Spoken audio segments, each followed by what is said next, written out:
Sobat Maestro, sesaat lagi kita akan mendengarkan program acara Renungan Hari Sabat bersama Advent Vision Media Ministry yang dibawakan oleh pendeta. Selamat mendengarkan. Yesus mau datang segera. Selamat pagi dan selamat Sabat saudara-saudaraku yang dikasihi oleh Tuhan. Salam sejahtera untuk seluruh pendengar Maestro yang kami kasihi. Pada pagi hari ini saya Pendeta Cucu Elia hendak bersama-sama saudara untuk merenungkan firman Tuhan yang saya beri judul Manusia Baru. Sebelumnya saudaraku, mari kita akan berdoa. Bapa kami yang bertahta dalam kerajaan sorga, kami naikkan pujian dan syukur untuk berkat Tuhan. Engkau memelihara dan menjaga kami, Engkau memberikan perlindungan, Engkau memberikan kekuatan dan kesehatan. Bahkan di masa pandemi ini, sungguh kami diberkati, umat-umat-Mu telah terpelihara, dan Tuhan Engkau memberikan hikmat bagi kami untuk menjaga melihara tubuh kami. Berkati dan urapi dengan Roh Kudus-Mu agar kami boleh memahami firman yang akan kami renungkan. Di dalam nama Yesus Kristus kami berdoa, amin. Saudaraku yang dikasihi oleh Tuhan, manusia baru yang terdapat di dalam Efesus pasal yang keempat adalah satu tema yang sungguh amat menarik.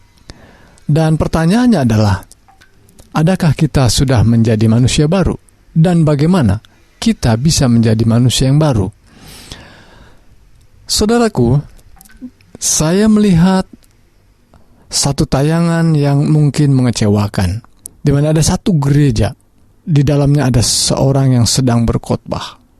Dan sementara berkhotbah, ada orang-orang yang mendengarkan di satu jemaat itu berdiri dan menentang supaya si pengkhotbah segera berhenti dan turun dari mimbar. Saat yang sama ada seorang yang lain hendak menggantikan dia untuk menjadi pembicara atau menjadi narasumber firman Tuhan untuk menyampaikan khotbah. Berebut mimbar saat di dalam satu jemaat terjadi seperti itu. Dan mungkin ada banyak lagi cerita yang mirip dengan ini. Saya juga pernah mendapatkan satu tayangan video di mana ada satu pernikahan yang gagal oleh karena ada dua belah pihak yang bertengkar, oleh karena yang satu pihak menghendaki menghentikan akan pernikahan tersebut, dan saat yang sama ada satu pihak yang lain yang mengharapkan untuk dilangsungkan pernikahan dengan segera. Pertengkaran terjadi, saudaraku sekalian, di dalam sebuah gedung gereja. Saudaraku sekalian, apakah ini menunjukkan bahwa kita umat Tuhan? Apakah ini menunjukkan bahwa memang kita di dalamnya adalah manusia baru? Saudara-saudaraku yang dikasihi oleh Tuhan, mungkin ada banyak anggota-anggota gereja kita yang sudah dibaptis, menerima kebenaran, menjadi anggota-anggota gereja yang setia, yang sering datang berbakti di dalam gereja, dan sering juga menunjukkan kegiatan aktivitas gereja, dan mengikuti kegiatan-kegiatan gereja, dan bahkan mendukung dengan uangnya, memberikan persembahan dan persepuluhan. Namun saudaraku sekalian, pertanyaannya sekali lagi, apakah mereka sudah menjadi manusia baru? Frase ini frase yang sungguh menjadi satu penentu bagi kita. Apakah kita sungguh-sungguh menjadi umat Allah, menjadi pribadi yang manusianya sudah diperbaharui? Mari kita baca saudaraku sekalian pasal yang ke-4 ayat 17 dikatakan, sebab itu kukatakan dan kutegaskan ini kepadamu di dalam Tuhan, jangan hidup lagi sama seperti orang-orang yang tidak mengenal Allah dengan pikirannya yang sia-sia. Kata yang mengawali perikop ini dikatakan sebab itu. Dan beberapa kali perikop-perikop sebelumnya menggunakan kata sebab itu diulang-ulang. Rupanya pada pasal yang kedua kita menemukan bahwa ada hal yang mendasar yang menyebabkan pasal yang keempat itu harus menjadi seperti itu. Sebab itu harus demikian. Sebab itu harus demikian. Apa itu? Dasarnya adalah pasal 2 ayat yang pertama dikatakan, kamu dahulu sudah mati. Kamu dahulu sudah mati karena pelanggaran-pelanggaran dan dosa-dosamu. Kamu hidup dalam dosa-dosa seperti juga orang-orang durhaka. Bahkan sebenarnya dahulu juga kita semua juga terhitung di antara orang-orang durhaka itu. Nah, itu sebabnya saudaraku sekalian, kalimat pembuka tadi dikatakan sebab itu. Sebab itu, ini harus dilakukan. Karena kita sesungguhnya dahulu, sebelum mengenal Kristus, sebelum mengenal jalan keselamatan, kita adalah orang yang sudah mati. Ya. Demikian pernyataan firman Tuhan. Maka dikatakan, jangan lagi hidup sama seperti orang yang tidak mengenal Allah. Orang yang tidak mengenal Allah itu seperti apa? Ayat berikutnya memberikan penjelasan. Mereka pengertiannya gelap. Hidupnya jauh dari persekutuan dengan Allah. Dan mereka bodoh, ya. Kebodohan mereka yang ada dalam diri mereka, dan mereka menjadi degil hatinya. Dilanjutkan keterangan untuk menjelaskan supaya kita tidak hidup sama seperti orang yang tidak mengenal Allah, yaitu perasaan mereka telah tumpul, katanya, ya, sehingga mereka menyerahkan diri kepada hawa nafsu. Wah, orang-orang yang hidup seperti orang yang tidak mengenal Allah, pikiran perasaan mereka tumpul dan bahkan menyerahkan diri kepada hawa nafsu, dan bahkan mengerjakan dengan serakah segala macam kecemaran. Wah, jangan seperti itu, katanya. Jangan hidup seperti orang yang tidak mengenal Allah. Ayat yang ke-20. Tetapi kamu bukan demikian. Kamu telah belajar mengenal Kristus. Jadi saudaraku sekalian, bila mana ada percekcokan, pertengkaran di dalam gereja, dan bahkan perselisihan yang sangat tajam, yang membuat mungkin kita saling membenci, saling bermusuhan satu dengan yang lain, saudaraku sekalian, boleh jadi kita seperti orang yang tidak mengenal Allah. Kamu itu bukan demikian, kata Tuhan melalui hamba Tuhan Rasul Paulus. Kamu telah belajar mengenal Kristus karena kamu telah mendengar tentang Dia dan menerima pengajaran di dalam Dia menurut kebenaran yang nyata dalam Yesus.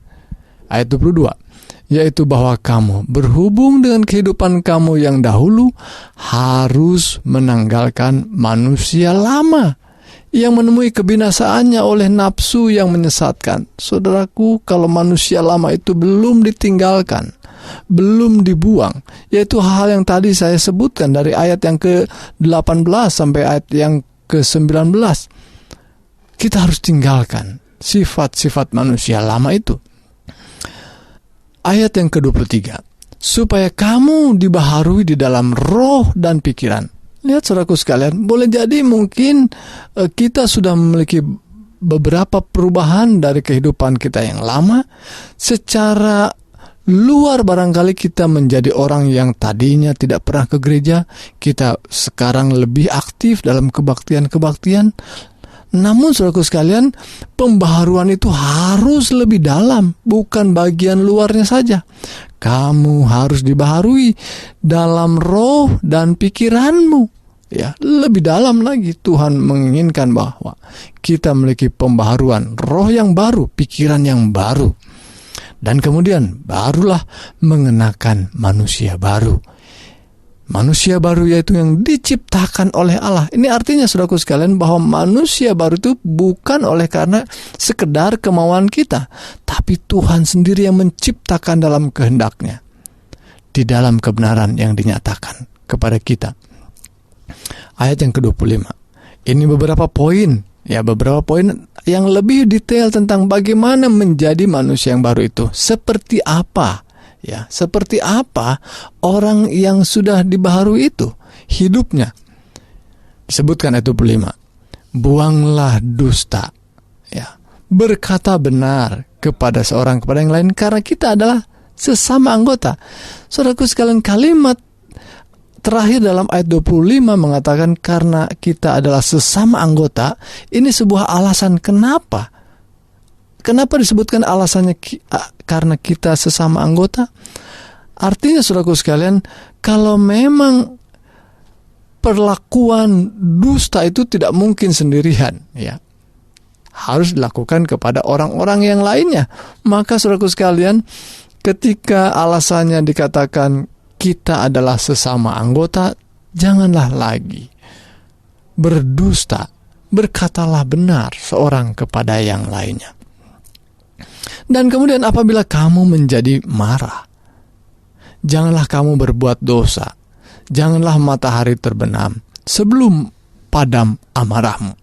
Saudaraku sekalian, mungkin kita merasa dan tidaklah mungkin dan mustahil rasanya kalau hidup kita tidak pernah marah. Benar mungkin. Tetapi mungkin kalau kita bertanya kembali, kenapa kita harus marah? Seringkali kita marah oleh karena kesalahan orang lain, oleh karena kebodohan orang lain, kelemahan orang lain, kelalaian orang lain.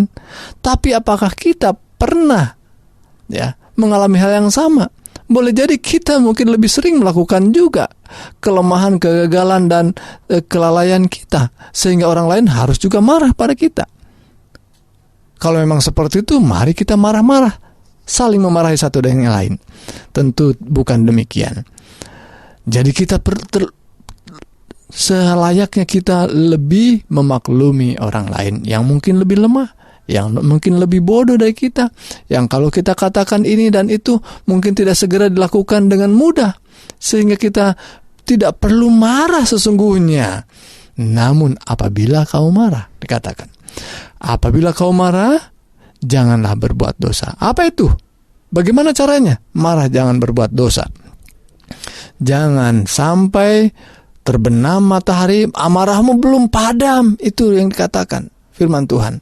Dan yang kedua adalah, ketika marah itu terus menerus, maka sesungguhnya kita memberi kesempatan kepada kuasa kegelapan. Si iblis, ayat 27, jangan beri kesempatan. Kalau kita marah, murung, membiarkan amarah kita meluap-luap, sehingga sesungguhnya kita hanya memberi kesempatan kuasa iblis menguasai kita oleh karena amarah yang tidak bisa terpendam. Saudaraku sekalian, mari kita lihat poin berikutnya, bagaimana manusia baru itu, seperti apa manusia baru itu seharusnya. Yang ayat 28. Mungkin seseorang pernah melakukan satu tindakan yang mengecewakan orang lain dengan mencuri barang, mencuri. Orang manusia baru selayaknya tidak lagi mencuri.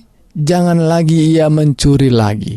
Mungkin pernah dilakukan. Sekarang manusia baru jangan lagi mencuri.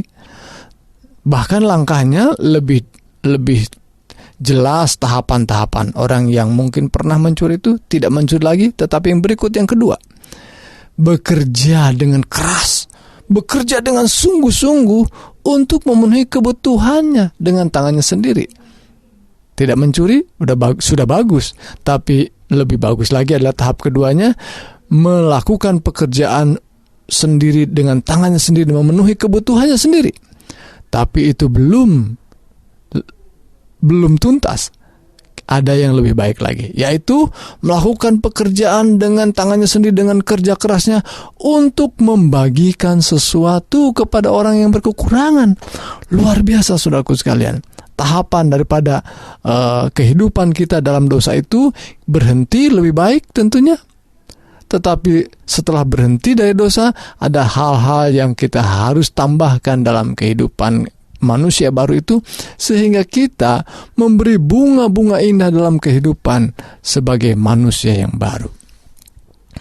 Ayat 29. Janganlah ada perkataan kotor keluar dari mulutmu, tetapi pakailah perkataan yang baik untuk membangun di mana perlu. Saudaraku sekalian, saya mendapat sebuah cerita dari seorang yang melihat ada seorang memiliki pertobatan yang sungguh-sungguh. Seorang yang tadinya hidup di sekitar, sebut sajalah terminal yang bahasanya bahasa kasar semua, jarang menggunakan bahasa-bahasa lembut, hanya kata-kata binatang yang biasa digunakan. Tetapi ketika dia mengenal kelemah lembutan Kristus, kasih karunia Kristus yang menolong dia memahami bagaimana harusnya hidup. Namun saudaraku sekalian, ketika dia menerima kebenaran, dia dibaptiskan di dalam Tuhan. Besoknya dia membisu, sering kali membisu, saudaraku. Dan ketika ditanya, kenapa Anda sekarang lebih banyak diam? Dia katakan bahwa saya ini biasa berkata kotor, sehingga mulut saya ini sudah biasa ngomong kotor. Jadi kalau saya bicara, saya tidak memiliki perbendaharaan kata yang baik. Jadi dia lebih banyak diam, dan dia lebih banyak mendengar hal yang indah, hal yang baik dari firman Tuhan, sehingga dia mulai mengumpulkan kata-kata yang baik, kosakata yang baik, frase-frase yang baik, kalimat-kalimat yang dapat membangun iman. Itu yang dikatakan firman Tuhan ayat 29, di mana perlu, gunakanlah perkataan yang baik untuk membangun, supaya mereka yang mendengarnya beroleh kasih karunia. Saudaraku sekalian, mari kita pikirkan berapa banyak kita menggunakan kata dan kalimat berbicara, dan orang lain merasa itu sebuah kasih karunia dari Tuhan. Perenungan ini penting buat kita. Manusia baru harusnya dapat menggunakan dan memiliki kosakata yang banyak, yang baik, yang dimana ketika dia mengatakannya, banyak orang merasa terberkati melihat kasih karunia Tuhan. Ayat berikutnya 30, dan janganlah kamu mendukakan Roh Kudus yang telah memeteraikan kamu menjelang hari penyelamatan. Bayangkan saudaraku sekalian, ketika kita masih mau kembali kepada manusia lama, seperti yang saya ceritakan di awal, di sebuah gereja seringkali terjadi pertengkaran, bahkan ribut besar, ya, sampai mungkin menggunakan fisik, saling pukul satu dengan yang lain. Sungguh Roh Kudus sudah didukakan oleh tindakan kita yang masih mau kembali kepada manusia lama. Dia belum bisa menanggalkan. Kata menanggalkan, sebagaimana kita sudah bekerja seharian dengan menggunakan pakaian yang kita gunakan bekerja, dan biasanya ketika kita mau tidur, kita buka, kita tanggalkan, dan kita gunakan pakaian tidur, dan tentu setelah mandi, dan kita merasa segar tentunya. Dan seperti itulah kata menanggalkan, ditinggalkan kehidupan, tindakan-tindakan, dan kebiasaan yang lama itu. Apa saja itu? Ayat 31 ditambahkan lagi, segala kepahitan, kegeraman, kemarahan, pertikaian, dan fitnah itu yang harus dibuang dari antara kamu, kata firman Tuhan.